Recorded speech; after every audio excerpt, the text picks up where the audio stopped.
السلام علیکم ورحمۃ اللہ وبرکاتہ۔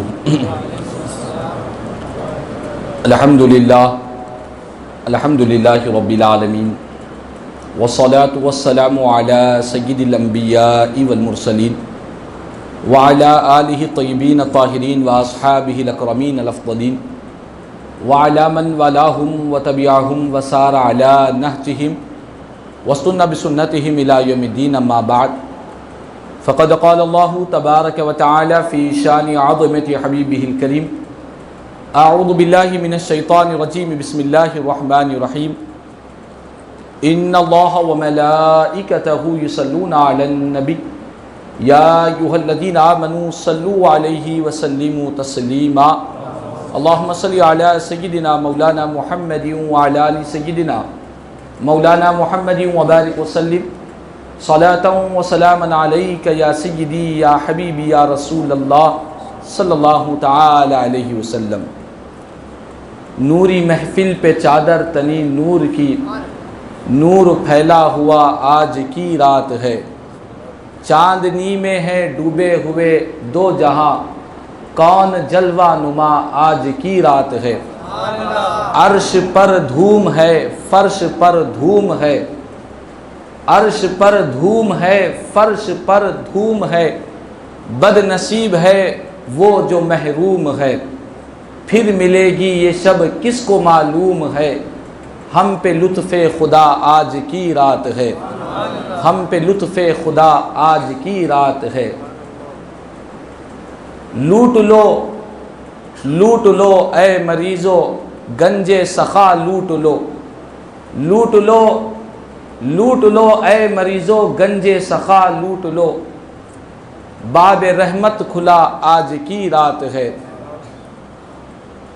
معزز حاضرین، محترم سامعین کرام، آئیے کچھ سننے اور سنانے سے قبل ہم اور آپ مل کر انتہائی عقیدت و محبت کے ساتھ حضور آقائے نامدار سرور کونمکا سارے عالمین کے مختار، مدینے کے تاجدار، مکے کے سردار، سید الابرار جناب احمد مصطفیٰ محمد مصطفیٰ صلی اللہ تعالی علیہ وسلم کی بارگاہ میں ایک مرتبہ محبت و عقیدت کے ساتھ بآواز بلند درود و سلام کا نذرانہ پیش کر لیں۔ اللہم صلی علی سیدنا مولانا محمد وعلی آل سیدنا مولانا محمد وبارک وسلم صلاۃ و سلاما علیک یا سیدی یا حبیبی یا رسول اللہ صلی اللہ تعالی علیہ وسلم۔ اللہ تبارک و تعالیٰ کا بے انتہا فضل و کرم ہے کہ اللہ تبارک و تعالیٰ نے ہم تمام کو ایک مرتبہ پھر سے یہ مقدس اور متبرک عظمتوں اور برکتوں والی رات شب معراج عطا فرمائی ہے، اور یہ وہ مقدس اور متبرک رات ہے جس رات میں میرے اور آپ کے آقا امام الانبیاء رحمت للعالمین صلی اللہ تعالی علیہ وسلم کی معراج شریف کی رات ہے۔ اس رات کو شب معراج کہتے ہیں۔ شب یہ فارسی زبان کا لفظ ہے، اس کے معنی رات کے آتے ہیں، اور معراج یہ عربی زبان کا لفظ ہے، اس کے معنی بلندی کے آتے ہیں۔ تو شب معراج یعنی یہ رات بلندی کی رات ہے، معراج کی رات ہے۔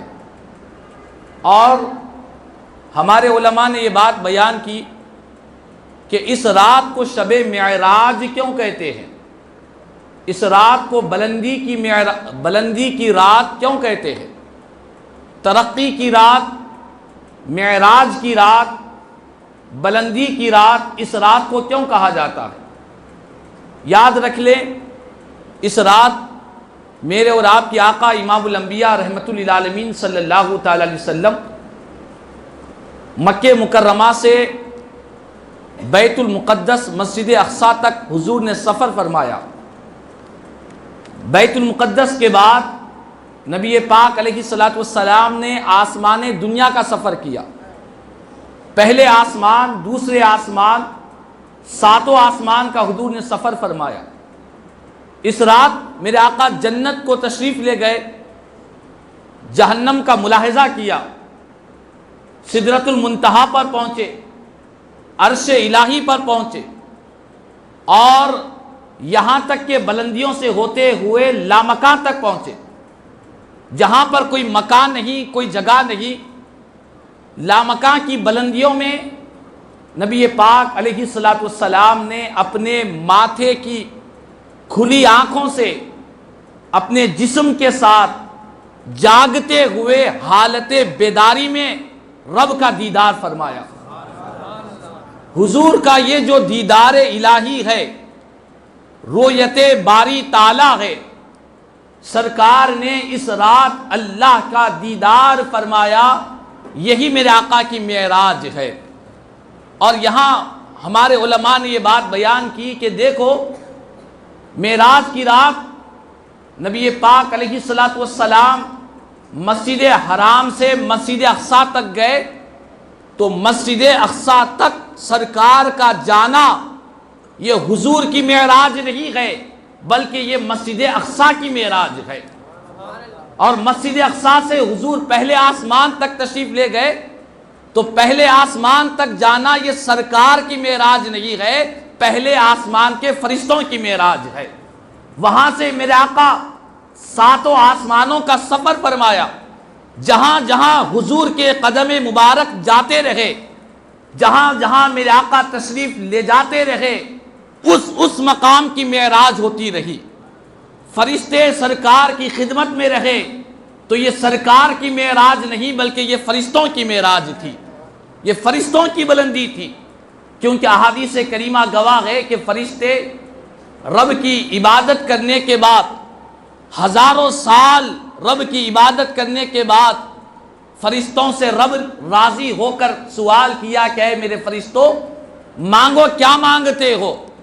تو فرشتوں نے عرض کیا کہ اے رب ذوالجلال، جس ذات کے صدقے میں تو نے ساری کائنات کو پیدا کیا، جن کے صدقے میں تو نے زمین کا فرش بچھایا، آسمان کا شامیانہ لگایا، جن کے صدقے میں تو نے سورج کو روشنی دی، چاند کو چاندنی دی، ستاروں کی قندیلوں کو روشن کیا، شجر و حجر بنائے، بر و بحر بنائے، اپنی ربوبیت کا اظہار کیا، اس محبوب کی خدمت ہم اپنی عبادت کے صلے میں مانگا کرتے ہیں۔ تو فرشتوں نے ہزاروں برس کی عبادت کے بعد سرکار کی خدمت انہوں نے مانگی ہے۔ تو جہاں جہاں میرے آقا تشریف لے جاتے رہے، اس مقام کی معراج ہوتی رہی۔ مسجد اقصیٰ تشریف لے گئے تو مسجد اقصیٰ کی معراج ہوئی۔ میرے آقا کریم صلی اللہ تعالی علیہ وسلم وہاں سے سدرۃ المنتہا تشریف لے گئے، سید الملائکہ جبریل امین کے مقام کے پاس تشریف لے گئے، تو یہ سدرۃ المنتہا کی معراج ہو گئی، جہاں حضور کے قدم مبارک پڑے، جہاں میرے آقا کا وجود پاک تشریف لے گیا، اس مقام کی معراج ہوتی رہی، ہر جگہ ہر مقام کی معراج ہوتی رہی۔ جب میرے آقا رب کی بارگاہ میں پہنچے، خدا کا دیدار کیا، تو دیدار خداوندی یہ حضور کی معراج پاک ہے، یہ سرکار کی معراج ہے کہ میرے آقا نے اپنے رب کا دیدار فرمایا ہے۔ یہاں پر قرآن کریم میں اللہ تبارک و تعالیٰ نے ارشاد فرمایا، سبحان الذی اسری بعبدہ لیلا من المسجد الحرام الى المسجد الاقصى الذي باركنا حوله لنريه من آیاتنا انه هو السمیع البصیر۔ یہ 15ویں پارے سورہ بنی اسرائیل کی پہلی آیت ہے۔ اللہ تبارک و تعالیٰ نے ارشاد فرمایا کہ پاک ہے وہ ذات جو لے گیا اپنے بندے کو مسجد حرام سے مسجد اقصیٰ تک، جس کے اطراف نے ہم نے برکتیں رکھی ہے، تاکہ ہم اس بندے خاص کو ہماری نشانیاں دکھلائے۔ بے شک اللہ تعالیٰ سننے والا اور دیکھنے والا ہے۔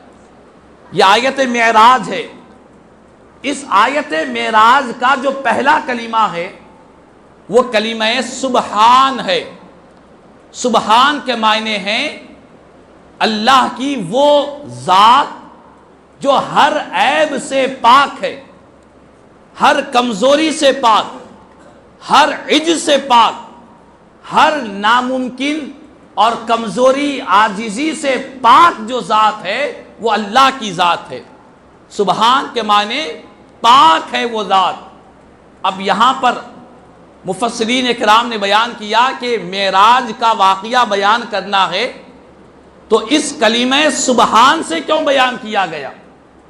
تو اس کی وجہ مفسرین اکرام نے بیان کی کہ جن لوگوں کی عقلیں دنیاوی جو عقلیں لگاتے ہیں، جن کی عقلیں کوتاہ ہے، جن کی عقلیں کمزور ہے، جو روحانیت سے دور ہے، اور جو دنیا کے لوگ ہر بات کو عقل سے سمجھنا چاہتے ہیں، ان عقل کے پیچھے پڑنے والوں سے کہا گیا کہ اے عقل کے پیچھے ہر بات کو ڈھونڈنے والوں اور یہ کہنے والوں کہ یہ کیسے ہو سکتا ہے کہ ایک رات میں اتنا لمبا سفر کیسے ہو گیا؟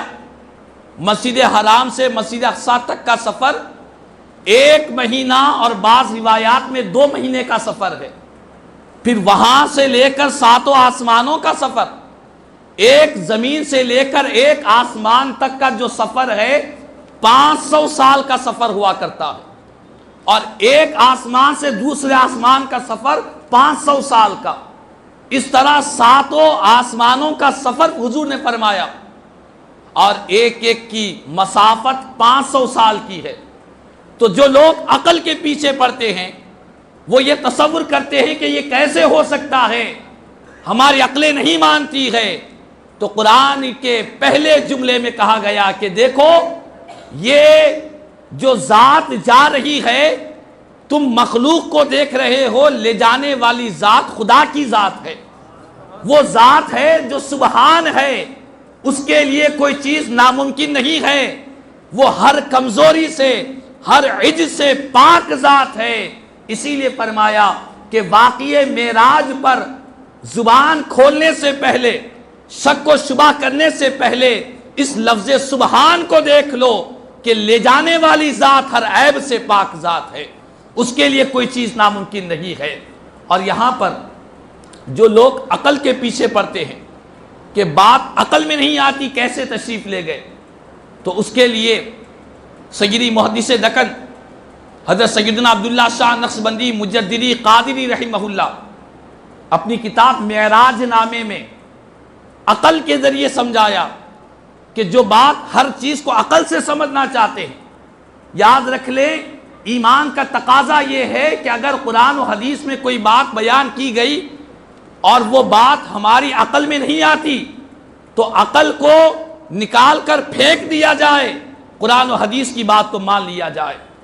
انسان کی عقل میں اتنی طاقت، اتنی قوت، اتنا پاور نہیں ہے جو ہر بات کو سمجھ سکے، اسی لیے کہا گیا عقل قربان کن بپیش مصطفیٰ، حضور کے سامنے اپنی عقلوں کو قربان کر دیا جائے۔ سرکار نے فرما دیا، حق فرمایا ہے، اب یہاں پر عقل، دماغ، سوچ، فکر، خیالات لگانے کی ضرورت رہی ہے۔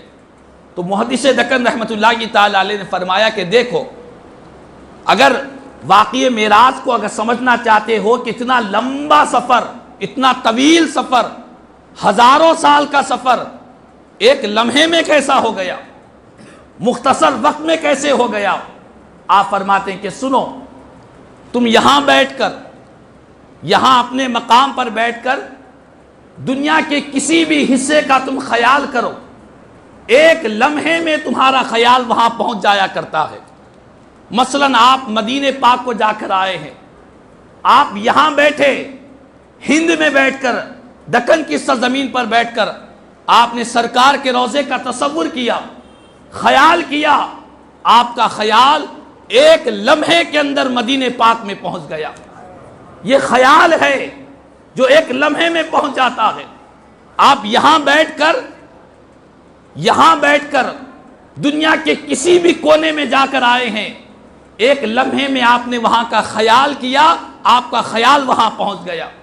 تو محدث دکن فرماتے ہیں کہ سرکار کی ذات تمہارے خیالات سے بھی اونچی ذات بابرکت ہے، تمہارے خیالات کی اتنی رفتار، تمہارے خیالات کی اتنی تیزی کہ ایک لمحے میں لاکھوں میل تک تمہارا خیال پہنچ رہا ہے۔ تو میرے آقا کے جسم مبارک کو اللہ نے نورانی شان کے ساتھ بھیجا ہے، میرے آقا تشریف لے جائے تو کون سی تعجب کی بات ہے۔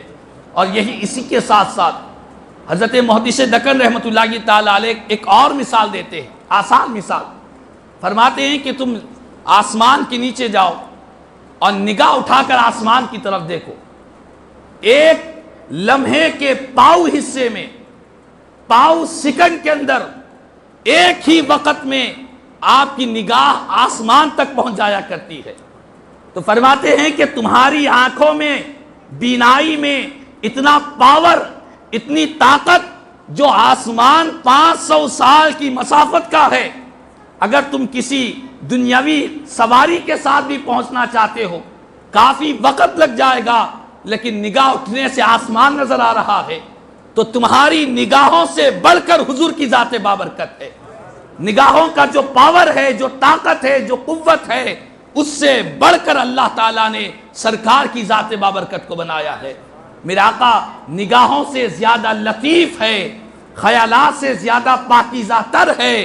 رب تعالیٰ جہاں چاہے، جس طرح چاہے سیر فرما دے، اس کے لیے کوئی ناممکن ہونے والی بات نہیں ہے۔ اسی لیے کہا گیا کہ واقعہ معراج کا انکار کرنے والوں کے لیے عقلی دلیلیں بھی علماء نے دی اور نقلی قرآن و حدیث کے دلائل بھی دیے ہیں۔ اور بعض لوگوں نے کہا کہ نہیں، یہ معراج کا جو واقعہ ہے یہ خواب میں ہوا، یہ خواب کا واقعہ ہے۔ تو قرآن کی اس آیت میں، سورہ بنی اسرائیل کی جو پہلی آیت میں نے تلاوت کیا، اس میں کہا گیا کہ پاک ہے وہ ذات الذی اسریٰ بعبدہ، جو اپنے بندے خاص کو لے جایا۔ تو یہاں پر لفظ عبد بیان کیا گیا۔ عبد کس کو کہتے ہیں؟ عبد خواب کو نہیں کہتے، عبد اس شے کو کہتے ہیں، کہ اس بندے کو کہتے ہیں جس کے اندر جسم بھی ہو اور روح بھی ایک ساتھ ہو، اسے عبد کہا کہتے ہیں۔ تو قرآن میں اللہ تعالیٰ فرما رہا ہے کہ پاک ہے وہ ذات جو لے گیا اپنے بندے کو۔ تو بندے سے مراد سرکار کی ذات بابرکت ہے۔ تو فرمایا کہ اگر معراج کا واقعہ خواب کا ہوتا تو واقعہ معراج ہونے کے بعد میرے آقا جب دوبارہ تشریف لائے، تشریف لانے کے بعد کفار و مشرکین کے سامنے معراج کا واقعہ بیان کیا۔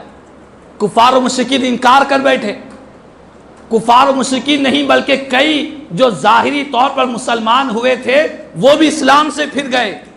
تو معلوم یہ ہوا کہ اگر معراج کا واقعہ خواب کا ہوتا تو لوگ انکار کیوں کرتے؟ خواب ہے، انسان کچھ بھی دیکھ سکتا ہے، خواب میں کچھ بھی نظر آ سکتا ہے۔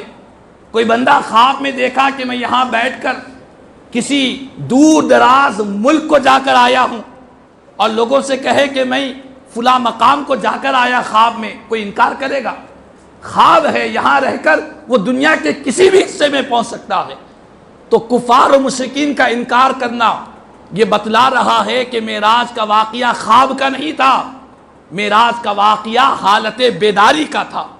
میرے آقا بیداری کی حالت میں اللہ کی بارگاہ میں تشریف لے گئے، نیند کی حالت میں نہیں گئے، خواب کی حالت میں نہیں گئے، بلکہ نبی پاک علیہ السلام اپنے جسم مبارک کے ساتھ، جسم اور روح کے ساتھ حالت بیداری میں میرے آقا کریم صلی اللہ علیہ وسلم نے اللہ کا دیدار فرمایا ہے۔ تو بہرحال واقعہ معراج سے جہاں پر ہمیں یہ عقیدہ ملتا ہے، یہ ایمان ملتا ہے کہ اللہ نے ہمارے پیارے نبی کو ایسی شان عطا فرمائی، ایسا مقام عطا فرمایا، ایسی رفعت و بلندی عطا فرمائی، ساری کائنات میں کسی کو یہ شرف، یہ مقام عطا نہیں فرمایا۔ کسی نے اپنے جسم کے ساتھ جاگتے ہوئے حالت بیداری میں کسی نے رب کا دیدار نہیں کیا، سوائے میرے اور آپ کے آقا امام الانبیاء رحمت للعالمین صلی اللہ علیہ وسلم کی ذات بابرکت کے۔ حضور کے سوا کسی نے جسم کے ساتھ جاگتے ہوئے رب کا دیدار نہیں فرمایا۔ اور یہی نہیں، ہمارے علماء نے یہاں پر یہ بات بھی بیان فرمائی کہ معراج کی رات جس وقت نبی پاک علیہ السلام اللہ کے دیدار کے لیے تشریف لے جا رہے ہیں، حضور کے ساتھ دائیں ہاتھ پر 70,000 فرشتے ہیں اور بائیں ہاتھ کی طرف 70,000 فرشتے ہیں، اور سارے فرشتے نورانی فرشتے ہیں، ان کے ہاتھوں میں نورانی قندیلیں ہیں، نور کی قندیلیں ہیں۔ نبی پاک علیہ السلام کے استقبال کے ساتھ، حضور کے استقبال کے ساتھ سارے دونوں طرف 70,000 فرشتے نور کی قندیلیں لیے سرکار کے استقبال کے ساتھ آسمان کا سفر کر رہے ہیں۔ اور علماء نے بیان کیا شب اسرا کے دلہا پر دائم درود، نوشہ بس میں جنت پر لاکھوں سلام۔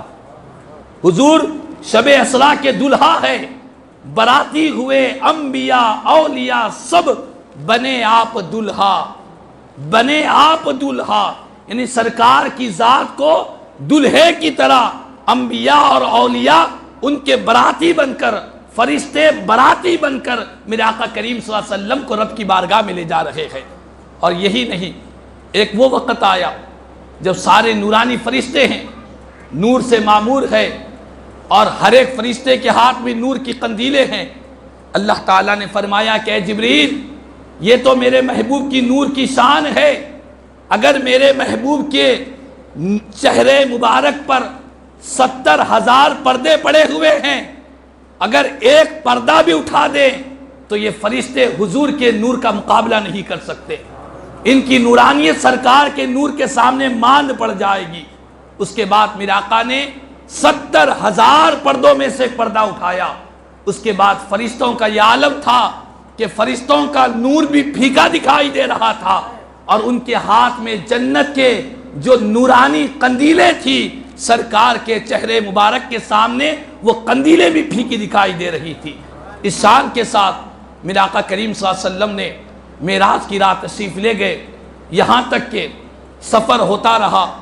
میرے آقا کریم صلی اللہ علیہ وسلم مسجد حرام سے مسجد اقصی، وہاں سے 7 آسمانوں کا سفر، جنت و دوزخ کا مشاہدہ، اس کے بعد سدرۃ المنتہا پر تشریف لے گئے تو طائر سدرہ سدرۃ المنتہا کے مکین نے عرض کیا یا رسول اللہ صلی اللہ علیہ وسلم، یہ سدرۃ المنتہا ہے، یہ میری آخری جگہ ہے آقا، میں یہاں سے ایک انگلی کے پر کے برابر بھی، ایک انگلی کے پر کے برابر بھی آگے بڑھوں گا، تجلیات الہی سے میں خاکستر ہو جاؤں گا، میں جل کر راکھ ہو جاؤں گا، میں آگے نہیں بڑھ سکتا۔ اس کے بعد میرے آقا کریم صلی اللہ علیہ وسلم نے جبریل امین کی اس بات کو سنا، اور پھر انہوں نے عرض کیا کہ آقا یہ سدرۃ المنتہا میرا مقام ہے، آپ 2 رکعت نماز ادا کر لیجئے۔ حضور نے فرمایا کہ جبریل 2 رکعت نماز کی گزارش کر رہے، وجہ کیا ہے؟ عرض کرتے ہیں کہ آقا میری تمنا ہے، میں طائر سدرہ ہوں، بڑے بڑے پیغمبروں کے پاس اللہ کے وحی کو لے کر آیا ہوں، خدا کے پیغام کو لایا ہوں، یہ سدرۃ المنتہا یہ میری آخری جگہ ہے، آقا آپ کے مبارک قدم یہاں پڑیں گے اور آپ نماز پڑھیں گے تو یہ مقام اور برکتوں والا مقام ہو جائے گا، یہ مقام اور فضیلتوں والا مقام ہو جائے گا۔ بہرحال میرے آقا کریم صلی اللہ علیہ وسلم سدرۃ المنتہا پر 2 رکعت نماز ادا کرتے رہے۔ اس کے بعد آگے سفر فرمایا۔ حضور کا سفر مبارک اتنا بلندتر ہوا، قرآن کی آیت میں سورہ نجم میں اللہ تعالیٰ نے فرمایا ثم دنا فتدلی فکان قاب قوسین او ادنا، کہ حضور اللہ سے اتنے قریب ہوئے، اتنے قریب ہو گئے کہ 2 کمانے یا اس سے کم کا فاصلہ ہوا، اتنی قربت میں رب کا دیدار فرمایا ہے۔ یعنی دیدار ایسے ہی نہیں ہوا بلکہ مثال کے ذریعے فرمایا کہ 2 کمانے یا اس سے کم کا فاصلہ تھا، میرے آقا نے رب کا دیدار کیا۔ اور دیدار فرمانے کے بعد میرے آقا جب واپس تشریف لائے تو حضور نے فرمایا کہ اے ایمان والو، اے میرے عاشقو، میری معراج خدا کا دیدار ہے، اور تمہاری معراج نماز میں تمہارے لیے معراج رکھی گئی ہے۔ فرمایا الصلاۃ معراج المؤمنین، نماز یہ مومنین کی معراج ہے۔ تو بہرحال یہ آج کی رات ہمارے لیے بڑی مقدس رات ہے، بڑی متبرک رات ہے۔ اس رات ہمیں اللہ کی بارگاہ میں رجوع ہونا چاہیے، اپنے گناہوں سے توبہ و استغفار کرنا چاہیے۔ آج ہی کی وہ رات ہے جس رات میرے آقا کریم صلی اللہ علیہ وسلم نے اپنے رب کا دیدار فرمایا ہے۔ اس رات کی بڑی عظمتیں ہیں۔ حدیث پاک میں میرے آقا نے فرمایا کہ رجب میں ایک دن ہے اور ایک رات ہے، جو کوئی اس دن روزہ رکھتا ہے اللہ تعالیٰ اسے 100 سال کے روزوں کا ثواب عطا فرماتے ہیں، اور جو کوئی رجب کی اس رات میں عبادت کرتا ہے، قیام کرتا ہے، اللہ تعالیٰ اسے 100 سال کی عبادت کا ثواب عطا فرماتے ہیں۔ وہ کون سی رات ہے؟ میرا آقا فرماتے ہیں وہ رجب کی 27ویں رات ہے، یعنی شب معراج ہے۔ تو آج کی رات عبادت کرنے والے کو 100 سال کی عبادت کا ثواب میرے آقا نے بیان کیا، اور کل کا جو دن ہے جمعہ کا دن، اس دن روزہ رکھنے والے کو 100 سال کے روزوں کا ثواب ہے۔ تو ہمیں چاہیے اس رات کو غنیمت جانیں۔ اور ایک خصوصیت اس رات کی، آج کے اس سال کی رات کی یہ بھی ہے کہ آج جو شب معراج آئی ہے یہ شب جمعہ میں آئی ہے، یہ جمعے کی رات ہے، اور شب جمعہ خود بڑی برکتوں والی رات ہے۔ تو ایک تو شب جمعہ بھی ہے آج، اور ایک شب معراج بھی ہے، یہ دونوں نسبتیں اللہ نے عطا فرمائی ہے۔ تو ہمیں چاہیے کہ ان لمحات کو غنیمت جانیں، اللہ کی بارگاہ میں رجوع رہے، کثرت سے توبہ و استغفار کرے، اعمال صالحہ کرے، نیکی کے کام کرے، کسی کے دل کو توڑا ہے تو اس کو راضی کر لے، اور ماں باپ کے دلوں کو توڑا ہے تو معافی مانگ لے۔ اس طرح حقوق اللہ اور حقوق العباد میں جو کوتاہیاں، غفلتیں، لاپرواہیاں ہوئی ہے، ان تمام چیزوں سے آج ہم سچے دل سے اللہ کی بارگاہ میں توبہ کرنی چاہیے۔ اللہ تبارک و تعالیٰ سے دعا ہے اللہ تعالیٰ ہم تمام کو شب معراج کی برکتیں نصیب فرمائے، آج کی مقدس رات کے فیض و برکات سے اللہ تعالیٰ مالا مال فرمائے، اور جتنے ہمارے مرحومین گزر چکے مولا تو اپنے فضل و کرم سے ہمارے تمام مرحومین کی بخشش و مغفرت فرما دے۔ مولا تعالیٰ بالخصوص سال گزشتہ کرونا وائرس کی وبا کا جو اس تاریخ سے یہاں پر آغاز ہوا تھا، مولا تعالیٰ کتنے ہمارے رشتہ دار، مرحوم، دوست، پڑوس انتقال کر چکے مولا، کرونا کی وبا میں جن جن کا انتقال ہو چکا مولا، ان تمام ہمارے مرحومین کے درجات کو بلند فرما دے۔ مولا تعالیٰ ان کی قبروں میں کروڑوں رحمتوں کی بارش فرما دے، مغفرتوں کی بارش فرما دے۔ ہمیں بھی اپنی آخرت کی تیاری کی توفیق عطا فرما، اپنی قبر کی تاریکی کو دور کرنے کے لیے ہمیں فکر آخرت کی عظیم نعمت سے سرفراز فرما دے۔ دنیا کی محبتوں سے ہمارے سینوں کو پاک و صاف فرما دے، آپسی کدورتوں سے، نفرتوں سے اور حسد و جلن سے مولا تعالی ہمارے سینوں کو پاک و صاف فرما دے۔ مولا آج کی مقدس رات کے صدقے میں ہمارے گناہوں کو معاف فرما دے، ہماری خطاؤں کو درگزر فرما دے، اعمال صالحہ کی کثرت کی توفیق عطا فرما دے۔ رات کی تاریکیوں میں، دن کے اجالوں میں، جانے انجانے میں ہم سے جو غلطیاں ہو چکی مالک، ہم تمام تیری بارگاہ میں اپنے گناہوں سے نادم و شرمندہ ہے مولا، ہماری ندامت و شرمندگی کو قبول فرما لے۔ جتنے مرد و خواتین گھروں میں بیٹھی ہیں مولا، تیری بارگاہ میں عبادتیں کر رہی ہے، نیکیاں کر رہی مولا، تمام کی عبادتوں کو، نیکیوں کو، توبہ و استغفار کو اپنی بارگاہ میں قبول فرما لے۔ کہنے سننے سے زیادہ مجھے اور ہم تمام کو عمل کی توفیق عطا فرما۔ آمین ثم آمین، وآخر دعوانا الحمدللہ رب العالمین، وما علینا